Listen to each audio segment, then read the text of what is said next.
అయ్యగారు సెలెక్టర్ అయితే మన గంగని ఆటలో ఆడనీయరేమోనయ్యా.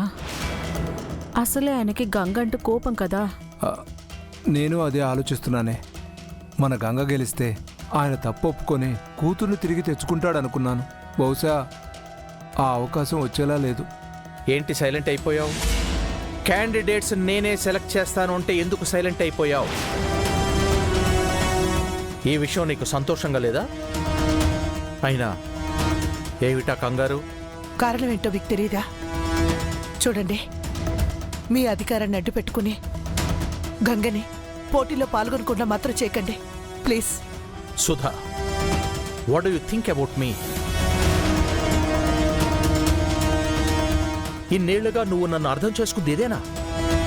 నేను అధికారాన్ని అడ్డం పెట్టుకుని ఆఫ్టర్ ఆల్ చీప్ పాలిటిక్స్ చేస్తానని doubt పడుతున్నావా?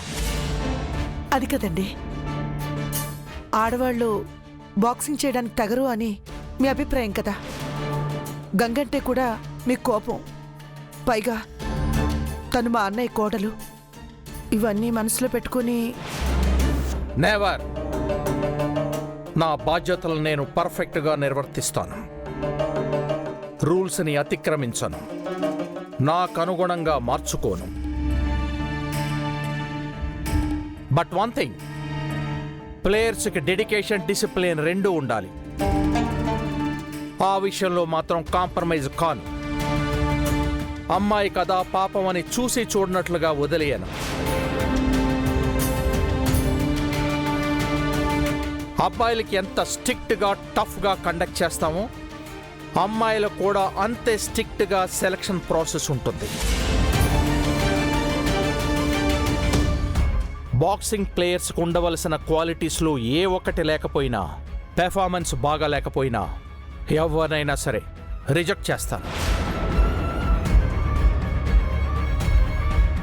Rule is rule, rule for all. That's it.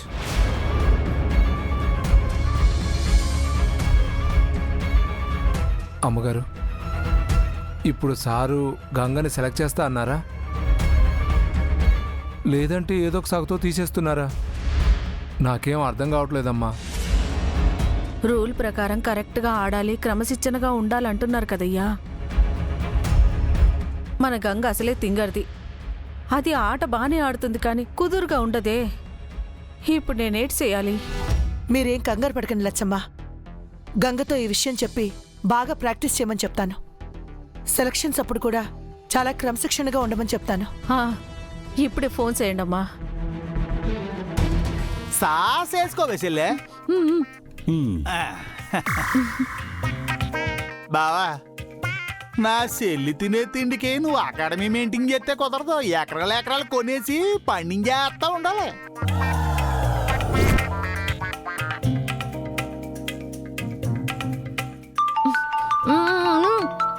ఏటే ఇది పెట్టమంటావా? ఏం లేదు, చేతులు ఖాళీగా లేవు, ఫోన్ రింగ్ అవుతుంది, చూడమంటుంది. సోదామ్మ గారు బావా, నువ్వే మాట్లాడు. హలో అత్తయ్య. రుద్రా, గంగ లేదా? గంగ చాలా బిజీగా ఉంది అత్తయ్య. పాపం బాక్సింగ్ కోసం వర్కౌట్ చేస్తుంది కదా. అవునవును, బాగా కష్టపడుతుంది. తనేమో ఛాంపియన్ కావాలని కష్టపడుతోంది. కానీ దేవుడు తనకి పెద్ద పరీక్ష పెట్టబోతున్నాడు. ఏమైంది అత్తయ్య? త్వరలో జరగబోయే ఉమెన్ బాక్సింగ్ కాంపిటీషన్కి మీ మావయ్య చీఫ్ సెలెక్టర్. పార్టిసిపేట్ చేసే వాళ్ళని కూడా ఆయనే ఫైల్లో చేస్తారట. వావ్, అయితే గుడ్ న్యూస్. అసలే గంగంటే ఆయన కోపం. ఆ కోపంలో ఆయన ఏం చేస్తారో ఏంటోనని కంగారుగా అనిపించి గంగతో ఈ విషయం చెప్పాలని ఫోన్ చేశాను. ఇందులో కంగారు పడాల్సింది ఏముంది అత్తయ్య? గంగ బాగా కష్టపడి ప్రాక్టీస్ చేసి రిజెక్ట్ చేయలేనంతగా పర్ఫామ్ చేసిందనుకో, సరిపోతుంది. అదే నిజమే రుద్రా. ఆయన కూడా గేమ్ దగ్గర పర్సనల్ విషయాలు మనసులో పెట్టుకోడనుకో, కానీ చాలా స్ట్రిక్ట్గా ఉంటారు. మన గంగేమో అల్లరి పిల్ల. అదే నా కంగారంతా. ఆయన స్ట్రిక్ట్గా ఉంటేనే గంగ కష్టపడి ప్రాక్టీస్ చేస్తుంది. నేను బాగా ట్రైన్ చేస్తాను కానీ నువ్వేం ఆ విషయంలో టెన్షన్ పడకత్తయ్యా. సరే రుద్రా, గంగకి ఫ్రీ అయ్యాక కాల్ చేయమని చెప్పు. ఇప్పుడప్పుడే ఫ్రీ అయ్యేటట్టు లేదత్తయ్యా. ఫ్రీ అయ్యాక తప్పకుండా కాల్ చేయిస్తాను. Okay, bye. సరే రుద్రా.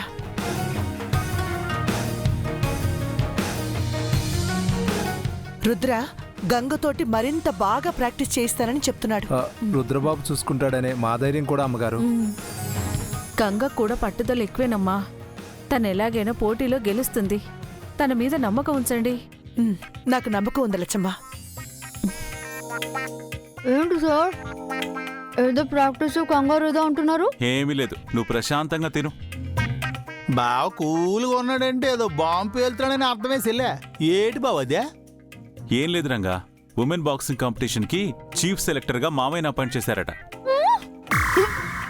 రేపు ప్లేయర్స్ని కూడా మామయ్య సెలెక్ట్ చేస్తారట. అదే విషయం అత్తే చెప్తోంది. షాక్ అవ్వాల్సింది మీ చెల్లి కదా, నువ్వెందుకు షాక్ అవుతున్నావు? మ్యాటర్ ఏటైనా నాకు షాక్ తగలటం కామన్ అయిపోయింది బా. మీ చెల్లిని చూసావా? మహానుభావురాలు. షాక్లో కూడా తిరగడం ఆపలేదు.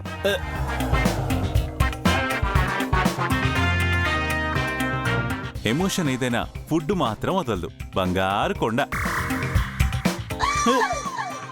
కూతురు కాంపిటీషన్కి తండ్రి జడ్జా. ఇంకా ఎలాంటి సాకులు నాకు ఎన్ని తగులుతాయేటో.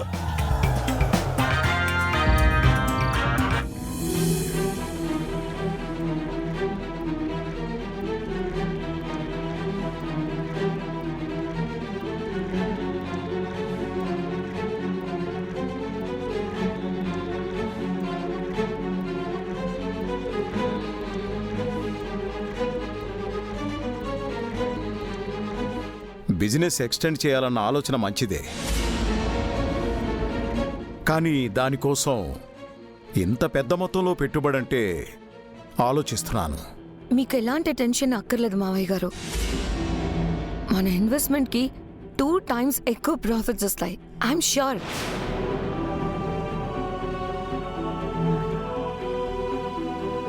ఎంకే కంపెనీస్ తోటి చాలా కంపెనీస్ టైఅప్ అవ్వాలని చూస్తున్నాయి పెదనాన్న, కానీ వాళ్ళు మాత్రం మనతోనే టైఅప్ అవ్వాలని చూస్తున్నారు.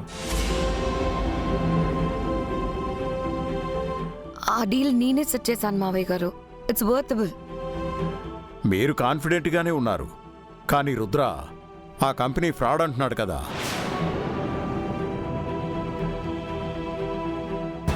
ఒకసారి మీరు కూడా ఆలోచించండి. మార్కెట్లో రైజ్ అవుతున్న కంపెనీస్ మీద ఇలాంటి రూమర్స్ రావడం మామూలే కదా మావయ్య గారు. అవన్నీ మనం కూడా నమ్మితే ఎలా?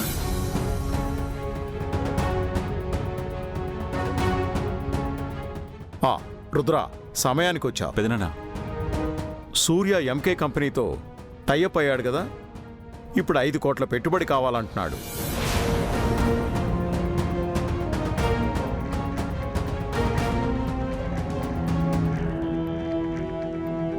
నాకంతా కన్ఫ్యూజ్గా ఉంది. నువ్వు ఒకసారి సూర్యతో డీటెయిల్డ్గా మాట్లాడు. సూర్య, ఆ కంపెనీలో ఇన్వెస్ట్ చేస్తే ఫ్యూచర్లో ఇబ్బంది అవుతుందని చెప్పాను కదా. పెదనాన్న, నేను బిజినెస్ని ఇంప్రూవ్ చేసుకోవడానికి నేను ఇన్వెస్ట్మెంట్ కోసం మిమ్మల్ని డబ్బులు అడిగాను.